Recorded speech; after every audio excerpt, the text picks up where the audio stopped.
How to fix Lies of P crashing on Steam.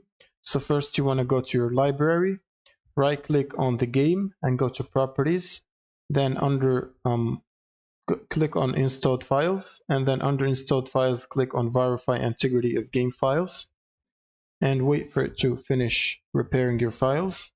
Now you want to click on browse, right click on the game's exe, go to properties and then compatibility tab, and then you want to disable full screen optimizations and run this program as admin. Make sure both of these are checked. Click on apply and OK. Now you can close this and try to launch the game again from here to see if that solves the issue. Now if the issue still persists, you will need to open up your GPU program. So for me, I have an NVIDIA GPU, so I'm going to use the NVIDIA app. You might need to download and install this if you don't have it already. Then go to drivers section, click on this arrow to check for updates, and then make sure to download and install the latest GeForce Game Ready driver, since that fixed most of the issues for the new games. Now after downloading and installing this, you will need to reboot your computer.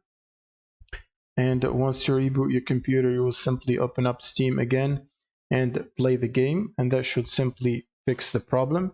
Thank you guys for watching and subscribe.